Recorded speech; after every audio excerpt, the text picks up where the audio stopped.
how to save WhatsApp photos to PC, Android, or iPhone.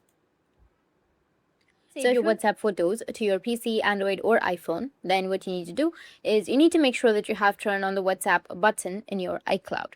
See that you need to open up your settings. From your settings, you need to just simply go with your name, which will be in the top, and then tap on iCloud. And here you need to scroll down a bit, and then you need to find WhatsApp, or just simply go with See All, which will be on the right side. Go with WhatsApp and make sure that you've turned on the option for WhatsApp, which is here on the bottom. After that, you need to open up your WhatsApp application. After that, just simply swipe left and then tap on More and tap on Export Chat.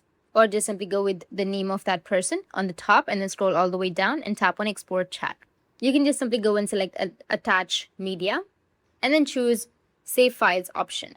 Here you will have Save to Files. You need to tap on it. After that, you need to make sure that you're on your iCloud Drive and save them. Once you've saved to your files, you need to visit to your iCloud.com on your PC and sign in with the same Apple ID in your iPhone and click on iCloud.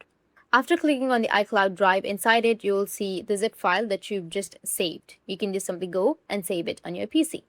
Or the second method is use a USB cable.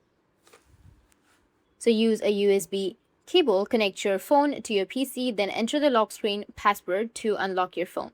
After that, open up your File Explorer and then just simply go with Apple iPhone or your Android device and go and select the folder, drag and drop it on your desktop, and that's it. Or the third method is transfer through email. Open your WhatsApp and click on Export Chat, and you'll find an option of Mail Her right here. You need to tap on Mail and then enter the subject and enter the to address. After that, just simply go with Send, which will be in the top. So these were the few methods, and if you have any questions, feel free to comment below. Thanks for watching.